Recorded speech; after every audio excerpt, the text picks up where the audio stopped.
আচ্ছা, আমরা আজকে শিখবো যে কিভাবে কোনো একটা ফাংশনের ধারা বের করতে হয়। আমরা মূল নিয়মে অন্তরীকরণ অথবা তোমার বিভিন্ন অ্যাডমিশন পরীক্ষায় দেখে আসি যে এই ধরনের ধারাগুলো আসে।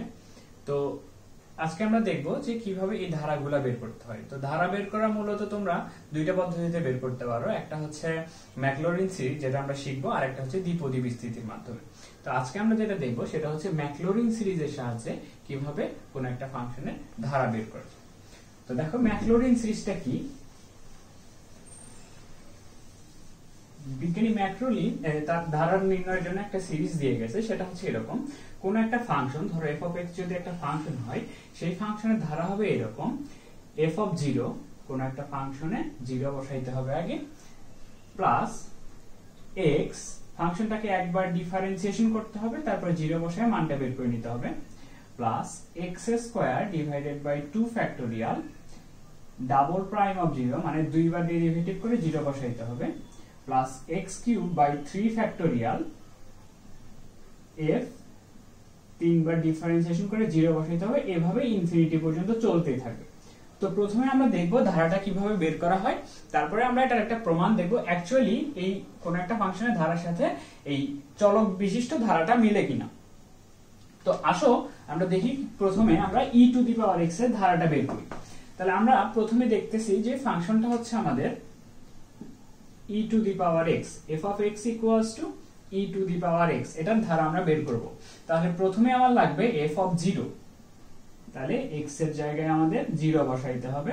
e to the power 0 something to the power 0 মানে হচ্ছে আমাদের 1। এখন এই ফাংশনটাকে একবার ডিফারেন্সিয়েট করো। আমরা জানি e to the power x কে ডিফারেন্সিয়েট করলে e to the power x ই আসে। তার মানে আবার যদি 0 বসাও, এখানে যদি 0 বসাও, আবার e টু দি পাওয়ার 0 মানে 1 ই আসবে। এবার আরো একবার ডিফারেন্সিয়েশন করো। তো e to the power x কে আমরা যতবারই ডিফারেন্সিয়েশন করি না কেন, সেটার বারবার e to the power x ই আসবে, আর 0 বসাইলে সেই ক্ষেত্রে 1 ই আসবে। তাহলে আসো আমরা ধারাটা বের করে ফেলি কি রকম। তো f of 0, প্রথমে f of x এর জায়গায় আমরা বসাবো e to the power x, e power x equals to f of 0 মান হচ্ছে আমাদের 1 plus x, f prime of 0 এর মান হচ্ছে 1 প্লাস x স্কয়ার বাই 2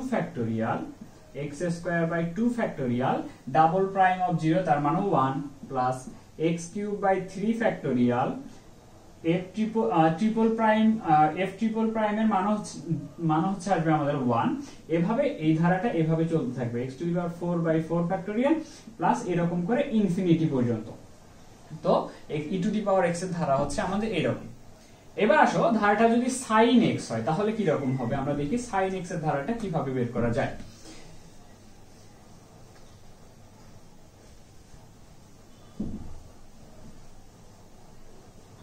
তাহলে আমাদের ফাংশনটা হবে f of x এর জায়গায় আমরা লিখব sin x। তাহলে f of 0 মানে sin 0, তাহলে আমরা জানি sin 0 ডিগ্রির মান হচ্ছে 0। এবার একে যদি একবার ডিফারেন্সিয়েশন করা হয়, sin x কে ডিফারেন্সিয়েশন করলে আসবে cos x। তাহলে cos f dash of 0 মানে কি, cos 0 এর মান আমরা জানি 1। ডাবল প্রাইম অফ x মানে এটাকে আরো একবার ডিফারেন্সিয়েট করতে হবে, cos x কে ডিফারেন্সিয়েট করলে আসবে মাইনাস sin x। তাইলে মাইনাস sin 0 তার মানে আসবে 0। আরো একবার ডিফারেন্সিয়েট করো, তাহলে মাইনাসটা থাকলো, sin x কে ডিফারেন্সিয়েট করলে আসবে cos x, তাহলে ট্রিপল প্রাইম অফ 0 আসবে মাইনাস cos 0 যার মান কিনা -1। চারবার যদি করো তাহলে মাইনাসটা থাকলো, cos x কে করলে আসবে মাইনাস sin x, তাহলে ফোর্থ প্রাইম অফ 0 মানে হচ্ছে sin x, তার মানে sin 0 যার মান হচ্ছে 0। আরেকবার আমরা করে নেই f 5 prime of x, sin x কে করলে আসবে cos x, তাহলে f 5 প্রাইম অফ 0 cos 0 তার মানে হচ্ছে 1। তাহলে আসো ধারাটা কি রকম আমরা একটু দেখে নেই। f of x এর জায়গায় বসবে আমাদের sin x, তাহলে sin x is equals to f of 0 যার মান হচ্ছে 0, লেখার দরকার নাই, plus x f prime of 0 মানে হচ্ছে 1 plus x square by 2 factorial. দেখো x square by 2 factorial F double prime of 0, double prime of 0 মানটা 0, তার মানে এটাও আসবে না। তারপরেরটাতে আসো এক্স কিউব বাই 3 ফ্যাক্টোরিয়াল, তাহলে এখানে হবে আমাদের x cube divided by 3 factorial triple prime of 0, তাহলে ট্রিপল প্রাইম অফ 0 মানে হচ্ছে -1, তার মানে এখানে মাইনাস হবে। 4 প্রাইম অফ 0 মানটাও 0, তার মানে সেটাও নিব না। তারপরে আমরা x to the power 5 divided by 5 factorial f 5 factorial of 0 নিব, সেটা হচ্ছে 1। এরকম করে দেখো x এর পাওয়ার 1 3 5 এরকম করে আসতেছে, এবং প্রথমটাতে প্লাস, পরেরটাতে মাইনাস, তারপরেরটাতে প্লাস, তারপরেরটা মাইনাস হবে। তাহলে 1 3 5, তারপরটা হবে x to the power 7 divided by 7 factorial plus x to the power 9 divided by 9 factorial, এরকম করে ইনফিনিটি পর্যন্ত চলবে। তো আমরা এবার দেখতে চাই যে এইটা, এই sin x এর যে গ্রাফটা, সেই গ্রাফটা আর এইটার গ্রাফ আঁকালে সেটা একই আসবে কিনা, এটা আমরা একটু গ্রাফিং এর মাধ্যমে প্রমাণ করতে চাই যে এটা দুইটা ফাংশন একই কিনা। আচ্ছা, তাহলে আমরা প্রথমে একটা ফাংশন নিচ্ছি y equals to sin x। আমরা সবাই জানি sin x এর গ্রাফটা আমাদের এরকম হয়। একটু বড় করে নিচ্ছি আমি। এবার দেখো আমরা যে ধারাটা বের করলাম সেটা যদি আমরা আঁকাই, তাহলে x, আমরা জানি y ইকুয়ালস টু x হচ্ছে মূল বিন্দুগামী একটা সরলরেখা। এখন আমি আস্তে আস্তে যতই ধারাটা মেইনটেইন করে যাব, ততই এই সরলরেখাটা sin x এর ধারার উপরে sin x এর গ্রাফের উপরে পতিত হবে। দেখো হয় কিনা, minus x cube divided by 3 factorial, দেখো অলরেডি মূল বিন্দুগামী সরলরেখাতে একটা বক্ররেখাতে চলে গেছে, plus x power 5 divided by 5 factorial minus x power 7 divided by 7 factorial, তারপর এটা plus x power 9 divided by 9 factorial. তো দেখো মোটামুটি আমাদের sin x এর গ্রাফের উপরে পতিত হচ্ছে। আমরা আরেকটা নিই, minus x power 11 divided by 11 factorial. তাহলে আমাদের sin x এর গ্রাফের উপরে মোটামুটি চলে গেছে। তো আমরা যেহেতু জানি ধারাটা আমাদের ইনফিনিটি পর্যন্ত, তো আমরা যত সামনের দিকে আগাইতে থাকবো তত গ্রাফটা sin x এর গ্রাফের উপরে চলে আসবে। তো এরকম হচ্ছে এখানকার গ্রাফটা। এবার আমরা দেখব যে আমাদের বইয়ে এই ম্যাকলরিন সিরিজটা কিভাবে কাজে লাগে। সেটা হচ্ছে যে মূল নিয়মে অন্তরীকরণ আমরা যখন করি তখন আমাদেরকে বিভিন্ন ফাংশনের ক্ষেত্রে লেখা থাকে দ্বিপদী বিস্তৃতির মাধ্যমে বিস্তৃতি করে পাই, যেটা আমরা বুঝি না। তো আমরা এটা করার আগে আমরা একটু a to the power x minus 1 এটা ধারাটা একটু বের করে দিব। তাহলে প্রথমে দেখো আমাদের ফাংশনটা হচ্ছে a to the power x minus 1, তাহলে f অফ 0 টা কত হবে? f অফ 0 টা হবে a to the power 0 minus 1, তাহলে 1 মাইনাস 1 তার মানে হচ্ছে 0। এবার এটাকে ডিফারেন্সিয়েট করো একবার। a to the power x কে ডিফারেন্সিয়েট করলে আসবে a to the power x ln a, 1 কে ডিফারেন্সিয়েট করলে 0, তাহলে f prime of 0, a to the power 0 মানে 1, শুধু থাকবে ln a। আরো একবার যদি ডিফারেন্সিয়েট করো, তাহলে ln এটা কনস্ট্যান্ট সামনে থেকে যাবে, a to the power x কে ডিফারেন্সিয়েট করলে আসবে a to the power x ln a। এইবার এখানে যদি 0 বসাও তাহলে এই a টু দি পাওয়ার 0 মানে 1 থাকবে ln a into ln a, তার মানে ln a এর উপরে a স্কয়ার। এবার যদি আরো একবার ডিফারেন্সিয়েট করো, এই ln a স্কয়ার এটা হচ্ছে থেকে যাবে, a to the power x কে ডিফারেন্সিয়েট করলে আসবে a to the power x ln a। তাহলে আবার যদি 0 বসাও, থার্ড প্রাইম অফ 0, তাহলে এরকম আসে, দেখো ln a এর উপরে কিউব, এটা সামনে থেকে যাচ্ছে a টু দি পাওয়ার 0, তার মানে হচ্ছে 1, তার মানে এরকম। তার মানে 4 বার করলে ln a to the power 4, 5 বার করলে ln a to the power 5, এরকম আসবে। তাহলে আমরা একটু ধারাটা বের করি।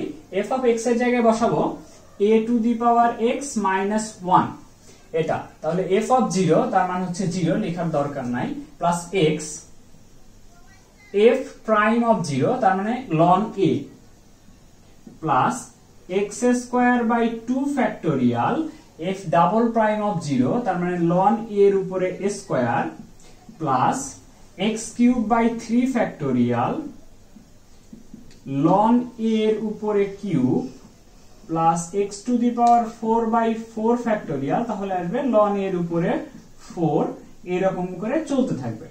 তো আমি একটু এই x এর জায়গায় h বসায় নিচ্ছি, তাহলে a to the power h minus 1 এর ধারাটা কি হবে, h ln a plus h square by 2 factorial ln a এর উপরে square h cube by 3 factorial ln a এর উপরে cube h 4 by 4 factorial ln a এর উপরে 4, এরকম করে ইনফিনিটি পর্যন্ত চলতে থাকবে।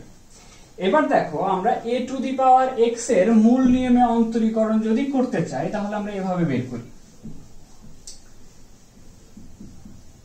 আমরা জানি কোন একটা ফাংশনের অন্তরীকরণের সূত্র হচ্ছে এরকম যে একটা ফাংশন যদি f অফ x সমান যদি a to the power x হয় তাহলে অন্তরীকরণের সূত্র হচ্ছে এরকম, limit h tends to 0 f of x plus h minus f of x divided by h।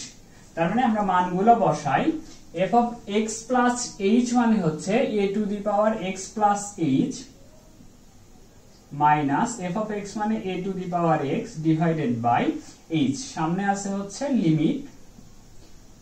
Limit h tends to 0। এখন আসো আমরা এখান থেকে এটাকে এইভাবে লিখতে পারি a to the power x into a to the power h minus 1 sorry a to the power minus a to the power x divided by h, limit h tends to 0। তাহলে a to the power x দুইটার মধ্যে থেকে common যায়, তাহলে a to the power x common নিলে থাকে a to the power h minus 1 divided by h। এখন দেখো তোমাদের বইয়ে এরকম লেখা থাকে, এই জায়গাটাতে একটা ধারা বসানো আছে, লেখা আছে দ্বিপদী বিস্তৃতির মাধ্যমে বিস্তৃত করে পাই। আমরা যেটা বের করে রাখছি এখানে a to the power h minus 1, তাহলে আমরা একটু ধারাটা বসায় দেই।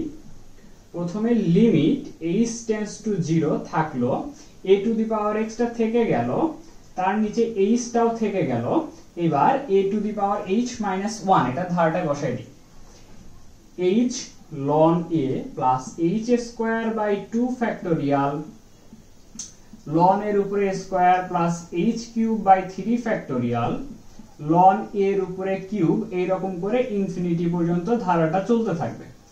এবার দেখো খেয়াল করে সবগুলোর মধ্যে থেকে একটা করে h কমন যায়, তাহলে এই প্রত্যেকটার মধ্যে থেকে একটা করে h কমন গেলে সেই h টা এই h এর সাথে কেটে যাবে, তাহলে এরকম থাকবে a to the power x টাকে আমি বাইরে লিখতেছি, limit h tends to 0 1 by h, আর কমন যায় কি h ln a, তাহলে h ln a যদি আমি কমন নেই তাহলে দেখো কি আসতেছে, h ln a কমন নিলে এখানে আসতেছে 1 plus h by 2 factorial into ln a plus h square by 3 factorial into ln a তার উপরে স্কয়ার, এরকম করে ইনফিনিটি পর্যন্ত আসতেছে। তাহলে h আর h কেটে যাবে। এখন দেখো h এর মানটা 0 যদি আমি এই প্রত্যেকটা টার্মে বসাই দিই তাহলে এখান থেকে প্রত্যেকটা টার্ম 0, তাহলে 1 প্লাস 0 মানে 1, তাহলে থাকতেছে হচ্ছে a to the power x into ln a into বাকি টার্মটাতে 1, তার মানে a to the power x K differentiate করলে আসে a to the power x ln a। তো মেইনলি আমরা ইউজ করব ম্যাকলরিন সিরিজটা আমরা মূল নিয়মে অন্তরীকরণের ক্ষেত্রে।